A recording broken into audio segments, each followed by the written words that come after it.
जावेद साबरी साहब, आपका बहुत बहुत स्वागत है मंजूर व्लॉग्स पर।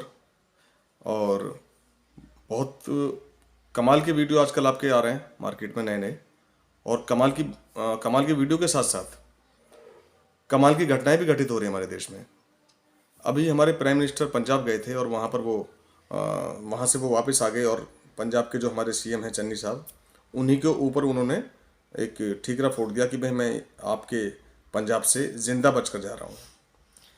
तो देखिए, इसमें क्या कहना है आपका? प्रधानमंत्री जी जैसे सुना और जैसे मैंने वीडियो देखा कि वहाँ की जो 70,000 लगभग कुर्सियाँ थी वो खाली थी, तो इसकी वजह से वो वापस लौट गए ये बहाना करके। तो बहाना अगर करना था तो आप अपनी तबीयत खराब का बहाना कर सकते थे, क्योंकि जिस तरह से आप प्लेन में आए शायद भटिंडा तक, उसके बाद हेलीकॉप्टर का आपका रूट था, और हेलीकॉप्टर से ना जाकर फिर आपका सड़क का रूट था।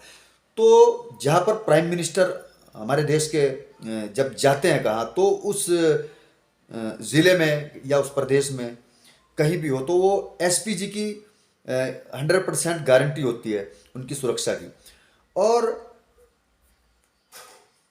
चेन्नई मुख्यमंत्री पंजाब के मुख्यमंत्री के सिर पे ये ठीक ना फोड़ना, ये बिल्कुल गलत है, क्योंकि प्रधानमंत्री आप पूरे देश के हैं।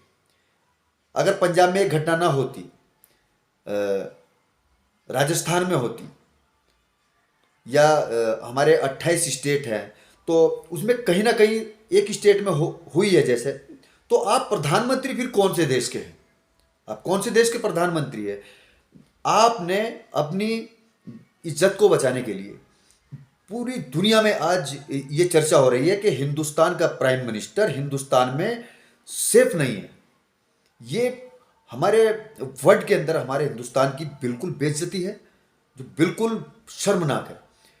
पूरे देश में ये मैसेज पहुंचाया मोदी जी आपने कि हमारे हिंदुस्तान में प्रधानमंत्री सेफ नहीं है, उनकी सुरक्षा में चूक हुई है। तो बस प्रधानमंत्री की सुरक्षा में चूक हो सकती है तो आम आदमी, एक बात। दूसरी बात कि आप अपनी सुरक्षा को में चूक बता रहे हैं। 44 जवान से ऊपर शहीद हुए पुलवामा में, आपने कोई जांच नहीं कराई, कोई जांच नहीं बिठाई आपने। क्यों?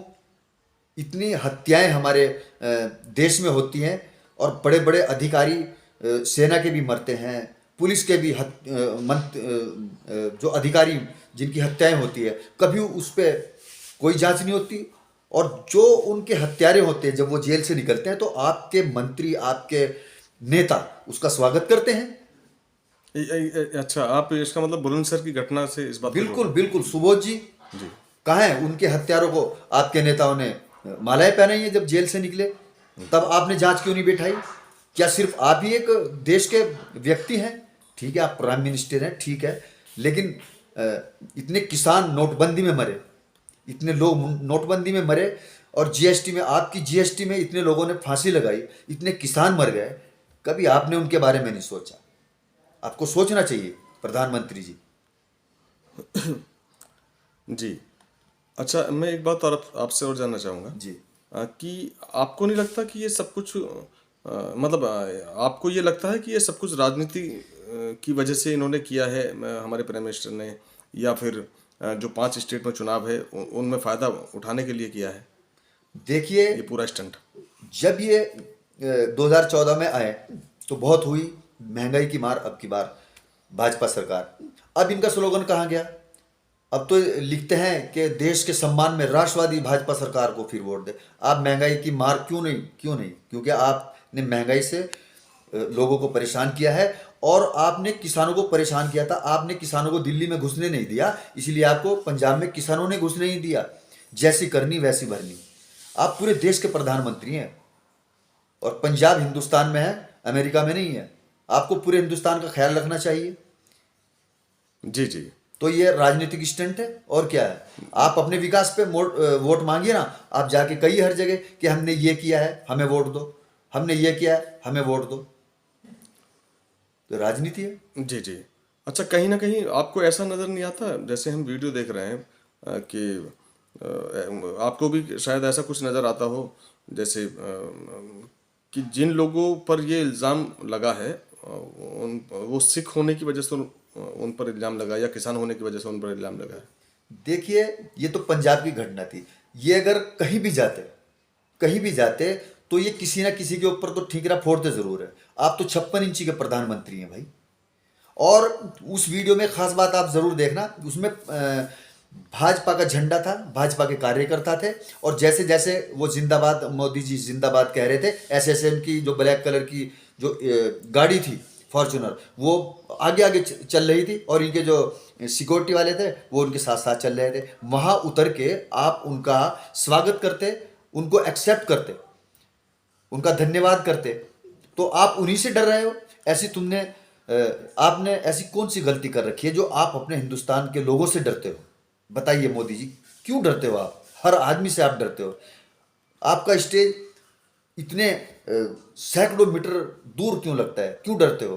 आज से पहले हमारे देश में प्रधानमंत्री मनमोहन जी थे, हिंदू, और राष्ट्रपति अब्दुल कलाम जी थे। कभी किसी ने नहीं सुना हिंदू खतरे में। आपकी हिंदुत्व की सरकार में आज हिंदू महसूस कर रहा है अपने आप को खतरे में। महंगाई से हिंदू मर रहे हैं, हिंदुओं के शवों को कुत्तों ने खाया है। ये क्या हो रहा है देश में? हमें शर्म आती है। हमें शर्म आती है कि हमारे हिंदू भाई खुदकुशी कर रहे हैं, हमारे किसान भाई मर रहे हैं। ये बड़ी शर्मनाक है। जी। अच्छा, अभी चुनाव है जैसे 5 राज्यों में, तो आप जो यंग वोटर्स हैं या पहले से वोट डालते जो लोग आ रहे हैं, उनको कोई संदेश देना चाहेंगे? देखिए, 2014 से पहले जो कांग्रेस की सरकार थी, उसमें सिर्फ 2 वजह से हमने कांग्रेस को ठुकराया था। पूरे देश ने कांग्रेस को ठुकराया था सिर्फ 2 वजह से। एक, पाकिस्तान ने जो गर्दन काट के हमारे एक सैनिक को भेजा था वो, और सिलेंडर जरा सा महंगा हुआ था। 2 वजह से हमने, पूरे देश ने कांग्रेस को ठुकराया था। और आज तो देश का बेड़ा गर्क हो गया है। आज आपके रसोई में गैस नहीं जल सकता। कौन लाएगा 1000 रुपये? कहाँ से लाएगा गरीब आदमी? गरीब आदमी की हर जगह मार हो रही है आज इस हिंदुत्व की सरकार में। कांग्रेस की सरकार में बड़ी खुशहाली थी, बहुत खुशहाली थी, हर आदमी खुश रहता था। लेकिन आज हर आदमी रो रहा है। अगर एक दिन मजदूरी ना जाए तो अगले दिन उसको उधारा लाना पड़ता है सामान। जी नहीं, तो यंग वोटर्स के लिए आप यंग वोटर्स के लिए तो उनको कांग्रेस चुनना चाहिए। कांग्रेस की सरकार खुशहाली की सरकार है, बिल्कुल।